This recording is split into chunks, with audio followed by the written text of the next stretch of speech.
What's up, guys? Subzeric here for another VOD review, but just right before we get into it, I want to say, I don't know, I'm very pleased about this, but Mortdog tweeted at me just a few moments ago, said that he recommends my VOD reviews to people who want to learn how high-level players play and think, and yeah, he added me, so just I don't know why I'm putting that at the start of the video, but it's just, something that I saw and I was like, oh, that is like so nice. I don't know. It's very, very, very kind tweet. Very, very cool just, to be recognized by Mort. So, thank you, Mort, for the shout out. I greatly appreciate it. I mean, I feel like it's any TFT player, content creators like dream to be shouted out by like Mort Dog himself. So I thought that was really, really cool. All right. Getting straight into business, today we're going to be watching K3Soju play on the new patch. This patch just dropped. It should be live everywhere at this point, and so far the meta hasn't been shaken up too much. Nothing that was like terrible last patch is like broken this patch, or vice versa. But there is certainly something that Soju played this game that I was honestly surprised by how well it did, and so I wanted to do a VOD review, talk about it, and yeah, I just had this. I was watching him, and I was about to go to like the gym when I was watching him on my second monitor, and then I was like, I have to sit here and watch this entire game, man. I can't leave watching this game of Soju's because it was so crazy. So we start off. It's a Scuttle Puddle opener, so we have a bunch of gold to work with. Nothing too crazy really happening here. First augment.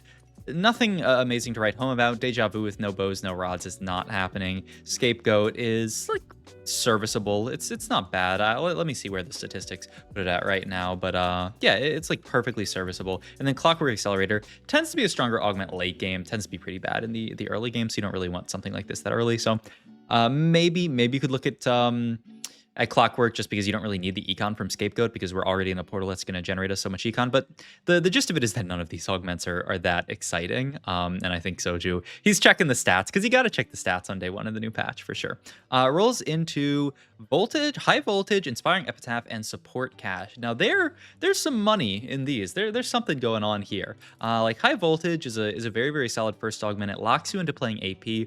And the only awkward thing about locking ourselves into playing AP here is we don't really have great AP components. We have, I think it's these gargoyle components plus sword plus bow, which, yeah, really doesn't look very straightforward as far as playing AP. Support cache is just kind of a fine generic option and kind of similar. Same for inspiring epitaph. I think these are about the same stats wise. Yeah, I just looked them up. So these are about the same stats wise. So it's really personal preference if you think you can high roll something in support cache. So we have to take support cache. Moonstone Renewer was nerfed this patch, so I'm actually down to just do a go to support items and look at the stats. They didn't nerf it too much. Yeah, the statistics still say it's one of the best support items that you can get in the game. But, needlessly big gem right after it, Zeke's, all that stuff. Zephyr, according to the stats on day one, is the best. And I think, yeah, Treasure Chest is still the worst in the statistics just because it's pretty niche. Yeah, you don't want it every single time. So we're just going to take the one that is generically good, which is the Moonstone Renewer here. We don't really have an opener because we took so long figuring out our augment and then, our support cache on top of that. So yeah, a little bit weird. But so far, we don't have much direction. I will say, though, once we hit this next shop, there is some direction for Soju, and it's a pretty crazy direction. Syndra 2 here at 2-2, and I think, I think if it was a few patches ago, you would say this is just a bait. I'm not going to pick up this Syndra. It's just horrible. And I think some people might even say it's still a bait. This unit is still so bad that you don't want to play around. But Soju says, you know what? I'm going to try to play around Syndra this game. And, she was buffed this patch pretty considerably, her damage, and Eldritch was buffed this patch. So you could see why Soju is interested in potentially playing around this unit. The only kind of awkward thing is we don't have the items online yet. We don't have like a mana item made for Syndra, which, if you guys remember, the patch for Syndra is so broken. That was the big thing, is making sure that you have a mana item early for Syndra so that she can get stacking up. The upside is that we're about to go into Carousel here, and we are currently 2 loss. So the hope is that, maybe we can either 3 loss or at least be like relatively high in pick order, even if we win this fight, and then go for something for the Syndra on Carousel. And Soju even pulling up the patch notes, looking at the, look, I don't even have to pull this up here. Just do Control F for Syndra if you're looking for Syndra, man. Why is he whatever. In any case, we're on Carousel here. We opt to pick up Tier. I think that's absolutely the correct call when you're playing around Syndra. You really, really care about her mana generation. I'm done actually to do a stats check as well just on Syndra 3 these days because I think the itemization has probably changed a little bit with the big nerfs to Syndra that happened a while back. So if we look at items here, I mean, it says Shojin is positive delta. I don't know if I completely believe it, but it's certainly, you know, very often built and pretty good stats.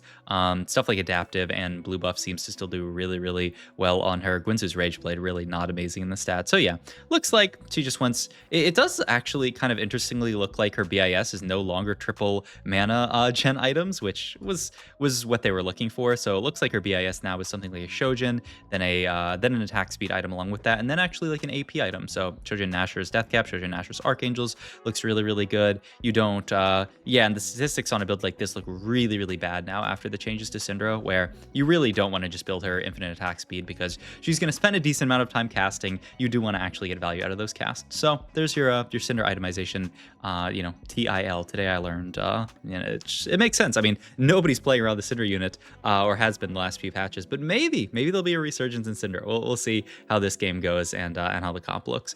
But yeah, I mean, at this point, we want to essentially keep our loss streak here, but we are also kind of forced to slam Shojin here. It's kind of a weird catch-22 that happens sometimes, stage 2 when you're playing Syndra, where like you want to stack Syndra, but you also want to lose fights because like, you know, she's not the strongest early, so it's very easy to play for a loss streak. So hopefully we rotate into one more weak person. We can do a quick scout and see. You know, there is the idea of maybe just straight up like frontlining Syndra and you know, getting like a cast off because she's a Syndra too. She's gonna cast, but not like going any further than that. You know, not that like allows you to int, but also you don't have to like cut the Syndra. But with the 4th Syndra in this shop, and yeah, it is exactly what I'm talking about. You frontline the Syndra here with the idea that we want to guarantee our loss here. She's still gonna cast once, maybe even twice if you're against a really, really weak board, but we still guarantee lose that fight, get the 5 loss from Soju. So very, very nice play from him there to guarantee his loss streak. If we played strongest board, maybe there's a world where we actually win that fight. That board that we fought was not that weak. There was actually maybe a world. Pick up the Mordekaiser here, which is fantastic. We are just 1 Neela off of having 5 Eldritch. We also have an Incantor here in the Ziggs, which is what we're going to play around. So yeah, the spell looks good. And we do have the 4 Syndras, which is encouraging Soju to actually play around Syndra reroll, which is crazy. And a few more just come out of Orb here. So look, all I'll say is, you know, if we get destroyed this game, then Syndra actually sucks because we're 6 Syndras at 3-1 here. We haven't stacked our too much yet, and we do end up building the Gwynsu, which, like we looked in the stats, isn't amazing, but it's serviceable, right? You don't... When you play around Syndra, what you don't want to do is like greed an item forever and say, well, I want Nashers instead of Gwynsu, so I'm going to greed this, because you're losing out on all that time to stack up the Syndra, right? You want to stack up Gwynsu, you know, to get the Syndra stacks with something like Gwynsu. Okay, so... yeah, we lose that fight, continuing our loss streak here. Tiniest Titan is an interesting econ idea, but I don't think you really want econ augment here. I think you really want combat because of our portal. We're going to have enough gold to hit Syndra 3. We've hit so many already. So we just want combat strength, either support golem or blossoming lotus. Probably support golem because it's like the best augment in the game almost always. This is an interesting idea, Spellcaster's Toolbox, but we already kind of have Syndra items built. And this sword can end up being like a last Syndra item. I guess maybe you could angle Radiant Relics here and grab a Syndra item. I think I'd just take support golem because it's broken and it's still broken. So yeah, and I think Soju agrees. And ooh, we hit a pretty nice dummy here. Yeah, we hit the chalice plus the locket here, so we can just throw that onto our backline and feel pretty good about it. Ooh, this is an interesting call from, I mean, actually, I think it's quite reasonable here to roll. Once again, we're playing kind of like a 2-cost reroll comp, so Soju would really like to roll here and pick up that Neela so that he can play the 5 Eldritch, which is a pretty big spike. It's always been a big spike in this comp, but, you know, these days, with the buffs to Eldritch, maybe even a bigger spike. We'll see how it does. We are still 7 loss here, and we kind of have to stop the loss streak at some point. There's finally the Neela, so we can play the 5 Eldritch, and it's a Neela too, which is fantastic. So this is just going to be our board. It's going to be the 5 Eldritch just with random Incantor in Ziggs. I think it makes sense. We want to play... I mean, we want to play around Syndra. She's our main carry, so activating Incantor for her makes sense. Only downside is we don't have a frontline trait activated. We don't have like Vanguard or anything, so maybe that can be our next level up. We will see. But yeah, I mean, we have 6 Syndras here, 58 gold, so not that far from hitting a Syndra 3 here. Last item, so, I mean, Soju sees something on Carousel, and I think it's a very, very good call out here. There is a spat. Now, the only awkward thing is we can't actually build anything on the spat right now, but the idea, of course, is that we can make an Eldritch Emblem down the line. We just need to get to a giant spell for the Eldritch Emblem, and then also finish off these other items. It's a little awkward, but I like it playing for Cap. We get to also play around, Eldritch in the way that you might want to this patch now that they've buffed Vertical Eldritch a decent bit. So we roll down here. We're one off Syndra with this duplicator that we picked up. We do also pick up a Mordekaiser too, which is good. I wonder... I mean, since we won the last fight, I wouldn't actually even mind rolling it to like 30 gold here to try to pick up that final Syndra. Maybe the idea is that 5 Eldritch he thinks is strong enough to win this fight, because winning this fight would actually be really, really nice from a streak perspective. Because yeah, now it's a little bit sad. Like we lose this fight, and now even if we win the next fight, we're win, loss, win, like we don't get to build up much of a streak. And we want to be strong like very, very soon. Yeah, after losing that fight, Soju just makes the call. He's like, I don't even care about, like rolling deeper to find Syndra now, because like, why should I lost my streak. So yeah, it's a little unfortunate. Also, just getting a Syndra 3 is going to allow you to stack a Syndra 3 more, because she's going to live longer. She's going to buy more time just because she's a better unit. She's going to kill stuff as long as she doesn't just one-tap the entire enemy board, but that's unlikely to happen. This fight actually looks really, really close and is going to be a dub for Soju, so this is nice. So yeah, unfortunately, we lost the last fight because it could be a 3-win streak here, but, what are you going to do? He didn't want to dip that low, and there's always the world where you dip down to like 30 gold and then you still miss, and then it feels really bad. So Soju playing it a little bit more kind of like conservative, I guess, and not rolling deep there, but he definitely has to pick up a Syndra 3 here at 4-1. There's no way we're going to be going into stage 4 with just a Syndra 2, especially in this portal where there's so much gold everywhere. There's another Mordekaiser there, so maybe more 3 ideas. There's a Nami, which is fantastic as long as we can get that Giant's Belt. And yeah, we just have to roll down here and pick up Syndra 3. So there it is. Now we can just basically level up for free here, get Incantor in. He's going to play 6 Eldritch. But yeah, he picks up the Ziggs at the end. He's like, why am I not playing the Ziggs? But all good. I mean, right now he's looking at his items, because our items got really, really awkward here. We just, we kind of really wanted a Giant's Belt or just some kind of other Syndra item, but instead we got Glove here. Doesn't really build into anything for Syndra, so our items are actually really, really awkward here. All right, final augment here. Rolling for days, completely worthless. We've already hit basically our entire board, so we don't need that. Unified resistance, a fine augment. I like Golden Remover here a lot because it gives you that anvil. We have so many half of items here. We have half of Eldritch. We have half of maybe like a Giant Slayer, or I don't know. You could go double Shojin on Syndra. Could even be something like JG. So I like Golden Remover here a lot. You could even have an idea of building an item here, just throwing it onto Syndra now, and then just building some kind of like item for Briar. You could take like Golden Remover, make the Eldritch +1, and then make like a BT onto Syndra, and then just have the idea of moving that to Briar down the line. I actually kind of like that a lot because it helps us figure out our items. So yeah, I actually really like that. But we do get the level up here. We get the 7 Eldritch in, and we have the Vanguard in with Tahm Kench, so it feels really good. He reforged. Wait, what was that? That was Reforged Cloak? Ugh. I mean, I think it makes sense. Glove can build into a lot of stuff for Syndra. It could be a Guardbreaker, it could be a JG, is probably the most straightforward thing. I don't think Guardbreaker is amazing on her, but it's probably not terrible. Sword, I'm kind of wondering about Sword, because I think I might have been tempted to reforge Sword here. But okay. I mean, maybe the idea is that it can be some kind of offensive item in like GS or something. We do pick up potentially, yeah, okay. This is interesting, and I can see the vision from Soju here. We end up making the IE onto Syndra here. So even with the bow, we could have made GS that would have left Glove open, but the idea here is that this IE is going to be good on Syndra now. It's crit onto Syndra, which is really, really big for Syndra, just because she is going to be casting a lot. She's going to have a decent amount of AP from stuff like Incantor and this chalice here, so the crit is really valuable. And later game we can just move this IE onto Briar later. I wonder how bad GS is on Syndra. I'm surprised that he doesn't go towards the GS, because I imagine it's not. Yeah, I mean, the statistics like it a lot as an item. So yeah, I'm a bit surprised he doesn't even just go for GS and then just leave that onto Syndra. But maybe his idea is that he wants this bow to be something down the line. He wants it to be like maybe a heal cut or shred. I guess we already kind of have shred, so he wants the heal cut. Yeah, I think that makes a lot of sense.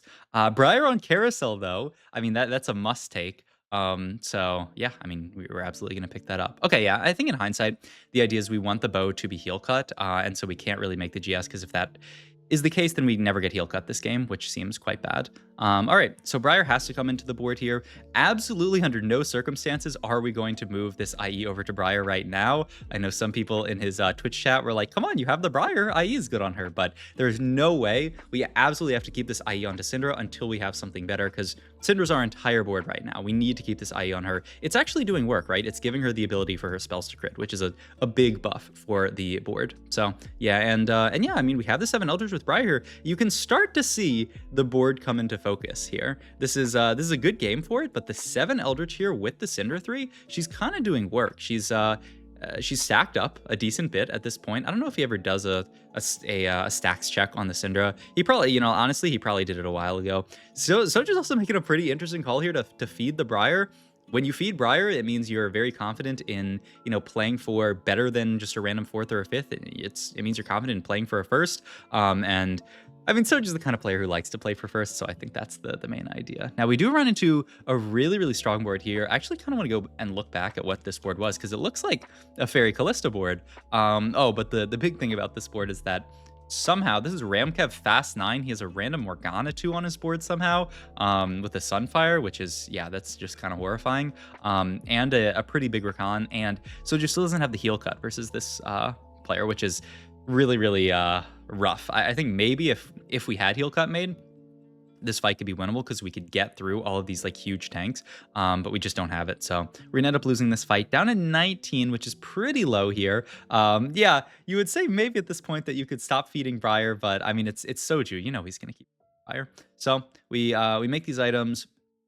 We move the IE over to Briar at this point, with the idea being that we're probably going to get something from Syndra here. Pick up a Rod here. So I don't know what that will end up being. Though we do pick up another bow here, which could be red buff. And I think that's Soju's idea to get that guaranteed heal cut onto Syndra. You could even make like a red buff, throw it onto somebody like Briar, and then end up making another Syndra item. I know red buff is like pretty solid on Syndra because she likes the attack speed. She likes all that stuff. We're gonna go 9 at this point because we are really, really rich here. And we do have an open component here. So yeah, the sticky fingers I think makes a lot of sense. So he's gonna make the red buff, ends up making Edge of Night as the last item for Briar here. And we also roll it down really, really deep. So our last in here has to be a random Emilio here. I think the obvious in on this board is Arcana, just to get a little bit of extra, you know, stats onto the board. Oh, we pick up a JG. So we do have the this golden remover, so that's got to go on Syndra. The question is, what do you move off of Syndra?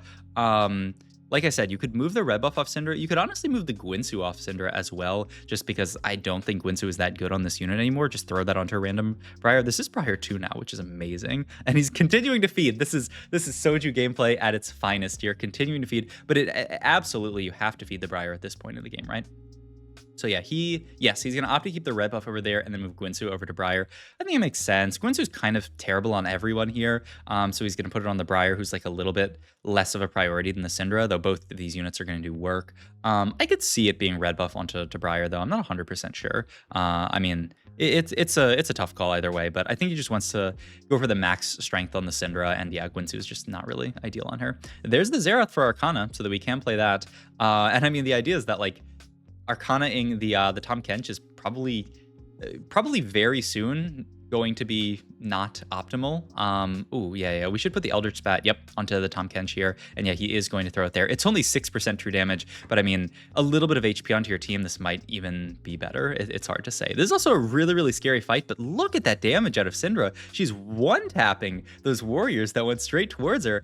This is why I wanted to VOD review this game, because like, I was watching this game on earlier today, and I was like, Soju's just going 8th this game, and then he starts winning these fights, and I'm like, wait, this board actually, we got to Briar too. This is a very, very high econ galaxy because it's Scuttle Puddle. So like we were able to get to Briar too. Everyone's going to be high cap this game, but our board's actually like keeping up with all of these pretty strong boards, doing very, very well. We're going to move this BT over here and then just throw Gwynsu into Karma. Once again, it's just kind of like, we wish we could just reforge this Gwynsu or something. Here, we're going to fight a quite strong board. This is Ramkev's board. Remember that we talked about with the Morgana 2, with the Rakan 2, with the Callista 2. A scary board, but Syndra plus the Briar. I mean, this Briar is doing insane work with these items, but still Syndra doing 8k damage a fight. I mean, this was unthinkable a few patches ago, Syndra doing so much work. He's just going to take Econ Charm here because he is pretty broke here, though looks like he's immediately going to roll it to 0. I would think you would want to save a little bit of H or of econ here for charms. Oh, this is something really cool that Soju does as well. Check this out. He removes the gargoyle and says, "Okay, I want to put it onto the Tahm Kench, but the biggest priority is keeping gargoyle same side as my backline, so that the enemy team doesn't just burst through my front line and get to my Cinder really quickly." So he removes the gargoyle, cheeses it, and just puts it on whichever side the enemy carries on. It's actually really smart here. Now, Soju does scout this thing. This one thing, which is very scary here. This is a double portal spat player. So if this player, I think they might, are they already 10? No, I don't think they're already 10, but if they make it to 10, they will be able to play 10 portal, which is obviously really bad for Soju because he is 1 HP. So if he ever takes a loss, the game is just over. Desperate Plea is no longer in the game, like we talked about in the patch rundown. Even if it was, that can't save you from being 1 HP. So that is really scary for Soju. If that person hits 10 portal is basically an insta win. We do have a lot of gold here. We pick up the Mana Reef, which is nice. Items here are actually pretty interesting. I think I might have gone towards Thief's Gloves here just because the synergy between Thief's Gloves and Golden Remover is so good. You can basically put 2 items. As long as you get 2 items that have some amount of synergy, it's really nice. So like, if you get any AP items, you throw them here. If you get frontline items, you can throw them onto the Tahm Kench and then move the Eldritch Emblem over to the Karma. Even if you get Karma items, maybe you could figure that out. He ends up taking the Ionic Spark here, just to guarantee shred. It's not bad. And then he gets this other option, which is kind of weird. You could take Stare Axe for the Briar, but then where are you moving one of the other Briar items? You're IEing Karma, seems like quite bad. And I also think we really want to itemize this Zerath here. Ideally, we'd move this Gwynsu over to Zerath, and he does end up putting the guard breaker onto Zerath, which makes sense. But okay, let's check this out, by the way. This is level 10 portal, by the way. So just I want you guys to keep that in mind. We are fighting clones, so that may play a factor, but they obviously get the huge shield. You can see a lot of stuff ends up, all of these bombs come out of the portal, but something kind of crazy happens. Soju wins this fight against 10 portal. Now, like I said, it was clone, so I don't know if there's any kind of clone bug with 10 portal or not, but I mean, crazy win from Soju. Oh, I love this play for him as well, by the way. He gets Radiant Eyes in shop, removers every single unit to guarantee that the Radiant Eyes is going to go onto the Syndra. So smart. Such a nice little optimization here. Moves the Tahm Kench over to the right at the last second as well. I also don't really know why he decides to spark the Elise, because she dies before the Tahm Kench. I think his idea was that, the Tahm Kench is going to get blown up, but I mean, so does the Elise. But hey, we beat this player. Also, this player was holding 8 Gwens. I didn't notice that either, but this was a crazy, I mean, that's what happens when you're in Scuttle Puddle. But in any case, we win that fight. Sadly, though, we look at our matchups. There is another. We are fighting 10 portal again here. Soju's matchmaking is so unfortunate because I'm pretty sure he can beat anyone else in this lobby. But he does take a very solid Comet Charm here, and he's just trying to not get his board AoE down. We can see if we can do once more the beat on the 10 portal, which this is going to be the actual real one this time. So we'll see if that's any diff here. The Briar still does a ton of work, actually. Syndra just sadly gets blown up by a bomb there. If she doesn't, I think Soju actually might have been able to win this fight again. But hey, it's a top 4. It's just barely a 4th, by the way, by 1 HP. I guess by 2 HP, because a tie would have gone to this guy. Actually, no, I think a tie would have gone to Soju.